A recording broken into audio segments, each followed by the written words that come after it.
কোথায় বাড়ি কেউ জানে না, কোন সড়কের মোড়ে একলা পেলে জোর করে ভাই গল্প শোনায় পড়ে।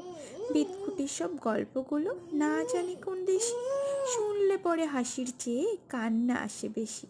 না আছে তার মুন্ডু মাথা, না আছে তার মানে, তবুও তোমায় হাসতে হবে তাকিয়ে বুড়োর পানে। কেবল যদি গল্প বলে তাও থাকা যায় শুয়ে, গায়ের ওপর সুড়সুড়ি দেয় লম্বা পালক লয়ে।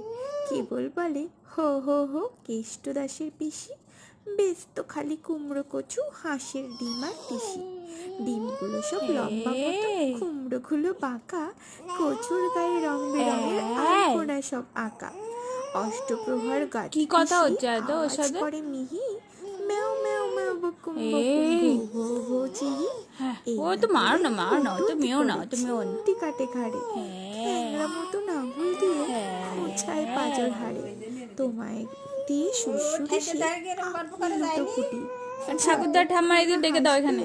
তোমার কিচ্ছুতে নাই ছুটি। ওদের ডেকে দাও ঘরে। আর যেখানে যাও না রে ভাই, সপ্ত সাগর বেডশিট তুলে দাও এমনি কাটু পুতুর বুড়োর কাছে যেও না খবরদার। সর্বনেশে বৃদ্ধ সে ভাই, যেও না তার বাড়ি। আমি এই বেডশিটটা তুলে দেবো, এতবার ইস্যু হয়েছে। ছিঁড়বে পেটের নাড়ি। আমাদের পুরোটাও সেম ভাবে আসাতেই থাকতো, ঠিক আছে। এই পুরোটা একটু বড় হয়ে গেছে, তাই অনেকখানি বিদঘটে বিদঘটে তার আচরণ শুরু হয়ে গেছে, ঠিক আছে। তোমরা সবাই ভালো থেকো।